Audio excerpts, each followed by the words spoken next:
Hello everyone, इस video में हम पढ़ेंगे class 8 English chapter 1 the best Christmas present in the world के क्वेश्चन आंसर्स। तो पहले हम जो बुक में होते हैं कॉम्प्रिहेंशन चेक जो होता है बीच में वो उसके देखते हैं, फिर लास्ट में जो एक्सरसाइजेज हैं वो देखेंगे।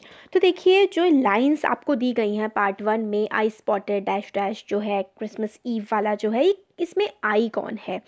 तो आई जो है इसमें ऑथर है, तो I is the author Michael मॉर्टबुगोयर। तो आई यहाँ पर क्या कौन है? ऑथर हैं। फिर सेकंड क्वेश्चन है what did the author find in the junk shop. Junk shop में ऑथर को क्या मिला? तो author found a role top desk on the junk shop. तो उसको एक डेस्क टाइप की मिली थी, रोल टॉप जो ऊपर से रोल होके उठ सकती थी, खुल सकती थी, ऐसी डेस्क या फिर ऐसा टेबल जो है ऑथर को जंक शॉप। देखिए जंक शॉप ऐसी दुकान होती है जहाँ पर पुराना सामान मिलता है, जंक शॉप में ऑथर को एक पुरानी टेबल मिली थी। फिर थर्ड क्वेश्चन है what was it made up of. वो किस चीज़ की बनी हुई थी? तो वो जो टेबल थी वो it was made up of oak, oak की बनी हुई थी। नेक्स्ट है what did the author want. Author क्या चाहते थे? Author wanted to purchase it. Author जो है उसको परचेज करना चाहते थे, खरीदना चाहते थे। Y could he not afford it. तो ऑथर उसको अफोर्ड क्यों नहीं कर पा रहे थे? तो he could not afford it because it was too expensive, क्योंकि वो काफ़ी ज़्यादा महंगी थी, इसलिए।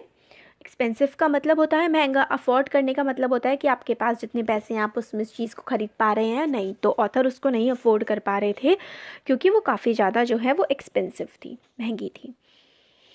फिर है sixth question how was the condition of role top desk. Role top desk जो थी उसकी कंडीशन कैसी थी? It was in a bad condition. उसकी डेस्क की कंडीशन काफ़ी ख़राब थी। The role top desk was in several pieces. Only one leg clumsily mended and scorch marks see down one side. All down one side. तो मतलब उसकी हालत काफ़ी ज़्यादा ख़राब थी। उसका एक जो पैर था क्लमजी सा था, हिल रहा था, और वो मुड़ा तुड़ा सा था। उस पर स्कॉच मार्क थे, मतलब काफ़ी ज़्यादा होते ना घिसे हुए से जैसी चीज़ लगती है इस तरीके के, उसके उस पर मार्क थे। तो काफ़ी ख़राब हालत में जो है वो टेबल थी। फिर नेक्स्ट क्वेश्चन है how did he what did he do then. फिर जो ऑथर हैं उन्होंने क्या किया? फिर उन्होंने he started to mend it on Christmas eve. तो क्रिसमस ईव पे जो है उन्होंने मेंड करना, उसको ठीक करना स्टार्ट कर दिया। फिर नेक्स्ट है where was his work room. तो उनका जो वर्क रूम था वो कहाँ था? तो his work room was at the lock of the garbage. तो at the back of the garbage. तो उनका जो वर्क रूम था जहाँ पर वो काम करते थे, वो जो गार्बेज वाला जो एरिया था, गार्बेज का मतलब कूड़ेदान, कूड़ेदान के पीछे वाला एरिया उनका वर्क एरिया था। नेक्स्ट क्वेश्चन है what did he think file purchasing the role top desk. उन्होंने क्या सोचा था जब वो परचेज कर रहे थे उस रोल टॉप डेस्क को? उस टाइम पे वो क्या सोच रहे थे? तो देखिए इसका आंसर होगा He purchased roll top decks that was in the bad condition and broken. He decided to repair it. तो उन्होंने जो खरीदी थी वो काफ़ी ज़्यादा ख़राब हालत में थी। फिर तो परचेज़ करते हुए वो सोच रहे थे कि जो है वो इसको रिस्टोर कर लेंगे और उसको जो है वो ठीक कर देंगे। फिर नेक्स्ट है question what did he found in the secret drawer. Why do you think has put it in their. तो उसमें क्या, जब वो सीक्रेट ड्रॉर जो था उस डेस्क में, उसमें उन्हें क्या मिला और उसमें क्या रखा था? उन्होंने क्या सोचा था? तो उन्होंने क्या मिला था? He found small tin box in the secret drawer. तो सीक्रेट ड्रॉर में उन्हें एक टिन का बॉक्स मिला था। फिर आई think the owner of the tin box had put in their. तो हमें लगता है, आपको ऐसा लगता है, आपने लिखा है कि मेरे को लगता है कि वहाँ पे जो है जो ओनर था ना उसका डेस्क का, उसने वहाँ पर जो है टिन बॉक्स रख दिया था। तो नेक्स्ट क्वेश्चन है पार्ट 2 जो है who had written this letter to whom and when. ये लेटर जो था, जो उसमें डेस्क में निकला था लेटर, वो किसने किसको लिखा था और जो है वो कब लिखा था? तो इसका आंसर हो जाएगा, ये देखिए, mister Jim had written this letter to his wife Connie. He had written this letter on 26 December 1914। तो अपनी वाइफ कॉनी को लिखा था और कब लिखा था? 26 दिसंबर 1914 को ये लिखा था। फिर नेक्स्ट क्वेश्चन है, why was the letter written, what was the wonderful thing that had happened. Letter क्यों लिखा गया था और क्या वंडरफुल थिंग हुई थी जिसके बारे में लिखा गया था। तो mister Jim had written that the letter to describe a wonderful event to his wife. एक वंडरफुल इवेंट को डिस्क्राइब करने के लिए उस लेटर को उन्होंने, मिस्टर जिम ने लिखा था। The event was that to आर्मीज, British and the Germans were celebrating Christmas on no man's land though it was a battlefield। तो जो लेटर लिखा गया था मिस्टर जिम ने अपनी वाइफ को लिखा था, उसमें लिखा था कि क्रिसमस वाली ईव में नो मैन लैंड, जहाँ पर कोई इंसान नहीं था, उस जगह पर जो किसी की नहीं थी ज़मीन, उस ज़मीन पर दो दुश्मन आर्मीज़ ने, जर्मन्स ने और ब्रिटिश ने क्रिसमस के दिन जो है, क्रिसमस ईव के दिन क्रिसमस सेलिब्रेट किया था। और ये बहुत ही अजीब बात थी क्योंकि वो लोग तो दुश्मन थे, फिर भी क्रिसमस उन्होंने साथ सेलिब्रेट किया।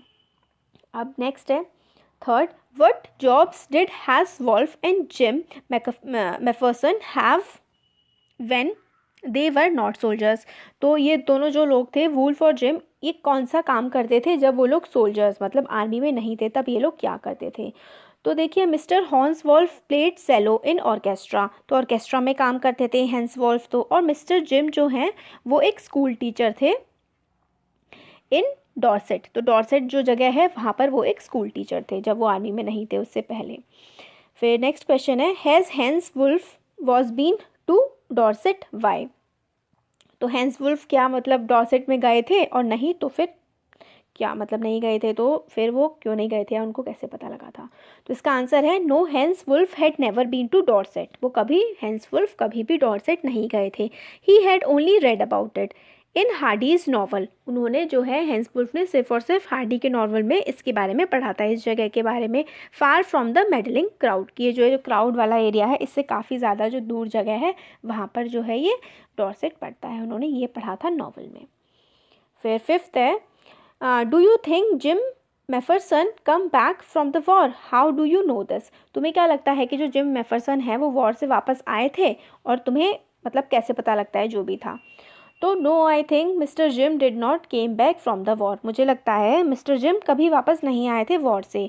परहैप्स का मतलब होता है क्योंकि his wife had preserved his letter, क्योंकि उनकी वाइफ ने इस लेटर को जो है प्रिजर्व करके रखा हुआ था, इसलिए उन्हें लगता था कि वो कभी भी जो है वो वापस नहीं आए होंगे।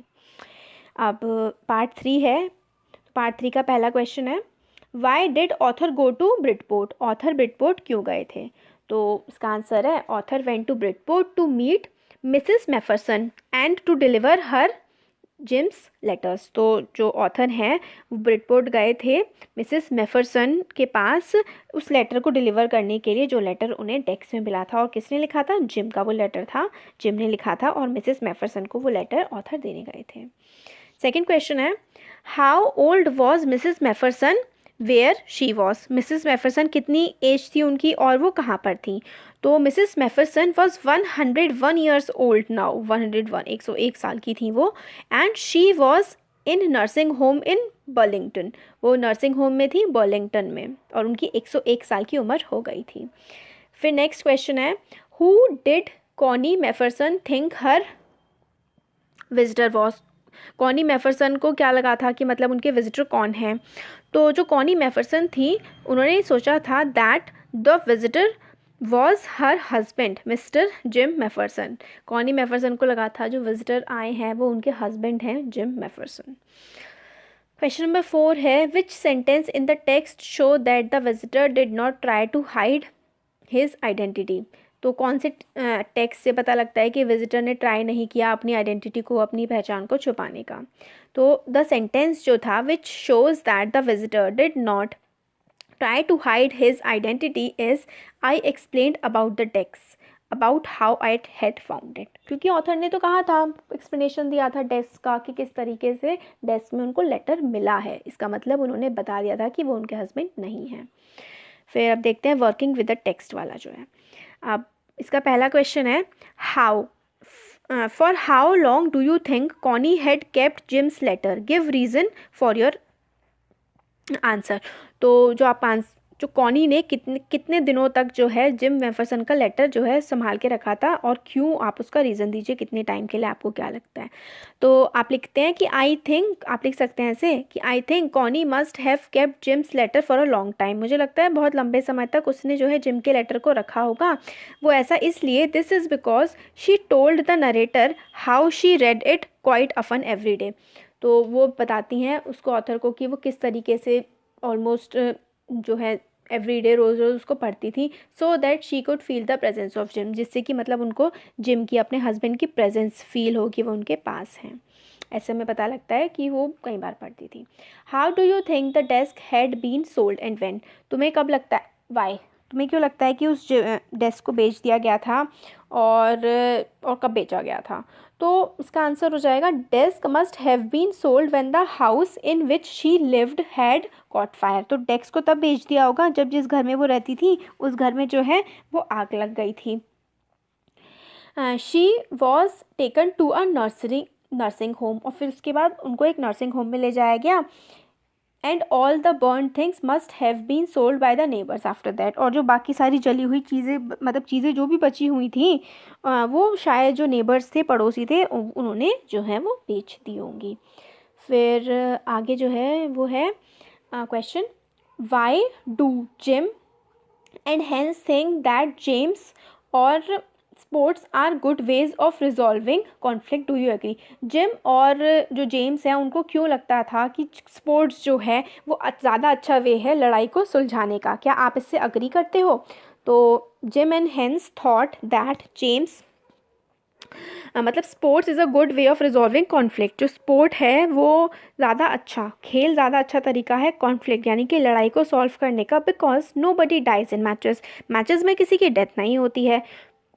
नो चिल्ड्रन आर ऑर्फेंड, मतलब कोई भी बच्चा अनाथ नहीं होता, ऑर्फेंड का मतलब होता है अनाथ, कोई बच्चा अनाथ नहीं होता। And no wifes become widows, और कोई वाइफ जो है वो विडो नहीं। अब नेक्स्ट क्वेश्चन है, do you think the soldiers of the two armies are like each other or different from each other. तो क्या दो सोल्जर्स जो दोनों आर्मी के थे वो एक दूसरे के जैसे थे या एक दूसरे से अलग थे।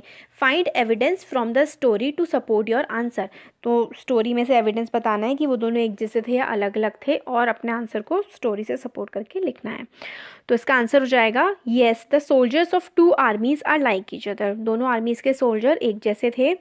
It is clear from the following instance. तो हम बता रहे हैं कि किस तरीके से क्लियर है, वो दोनों एक जैसे थे। बोथ आर्मीज सेलिब्रेटेड क्रिसमस, दोनों आर्मीज ने क्रिसमस जो है वो सेलिब्रेट किया था। They both shared their food and sports time, उन्होंने खाना शेयर किया था और दोनों ने साथ में, दोनों आर्मीज ने खेला भी था।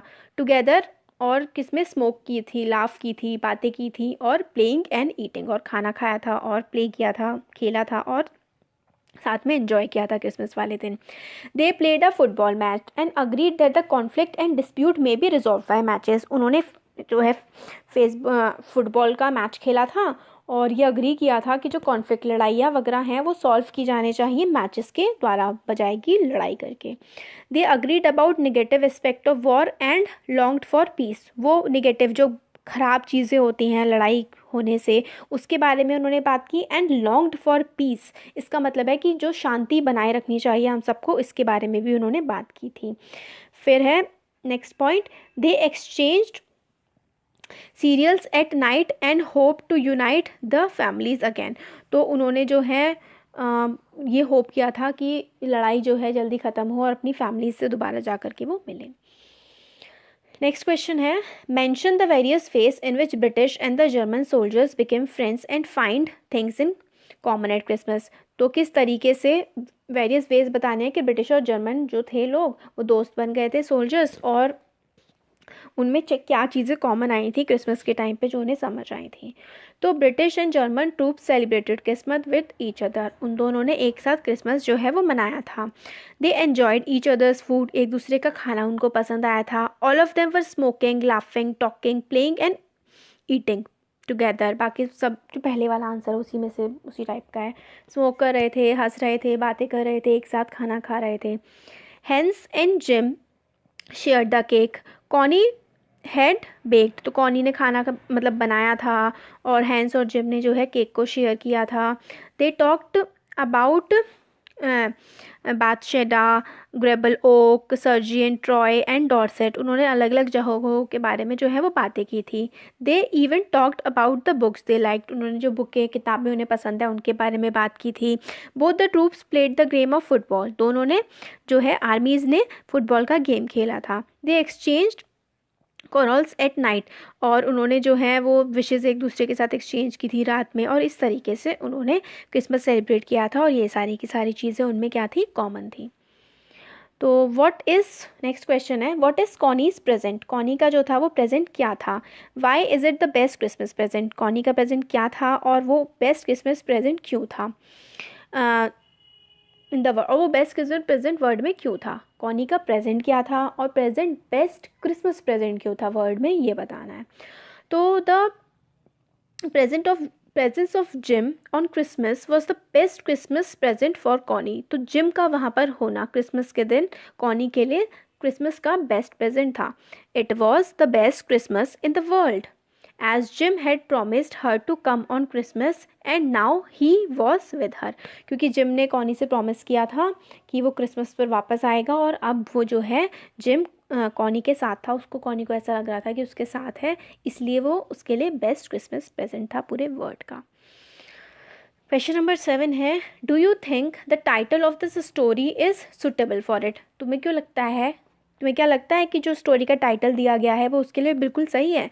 और can you think of another title, आपको क्या कोई अलग टाइटल आपको लगता है कि हो सकता है स्टोरी का. तो इसका आंसर होगा कि yes, I think the title of this story is appropriate because there are many instances that happened on Christmas. तो ये इसका टाइटल जो है Christmas, best Christmas present in the world, ये सही है क्योंकि बहुत सारी चीज़ें जो हैं वो इस स्टोरी में क्रिसमस वाले दिन हुई थी. क्या क्या थी वो, कि the British and German celebrated Christmas in the middle of the raging war. On Christmas they made peace together. They agreed with the point that conflict and dispute to be humanless. मतलब उन्होंने जो letter में लिखा था, Christmas के बारे में लिखा था कि क्रिसमस में कैसे जर्मन और ब्रिटिश आर्मी ने मिलके सेलिब्रेट किया, उन्होंने गेम खेला, उन्होंने ये पॉइंट पे पहुँचे कि वॉर जो है वो किसी भी चीज़ का सल्यूशन नहीं है. फिर नेक्स्ट है, Jim had written that letter on Christmas. अब जिम ने भी जो लेटर है वो क्रिसमस वाले दिन ही लिखा था, और उसमें जो है even it was Christmas when the Connie received his letter again. Jim ने क्रिसमस के दिन लेटर लिखा था और कॉनी को जो है वो क्रिसमस के दिन ही लेटर जो है वो मिला था. फिर तो यस, ये तो पॉइंट है कि भाई हाँ सही टाइटल है. और टाइटल क्या हो सकते थे, yes there can be many different title for the story, जैसे कि द लॉस्ट लेटर खो गया था वो वाला, द लव फॉर हस्बैंड, ये सारे भी उसके दोनों टाइटल जो हैं वो हो सकते हैं. तो ये हमारी वीडियो जो है क्वेश्चन आंसर्स वाली कंप्लीट हो गई है चैप्टर 1 की. Thank you.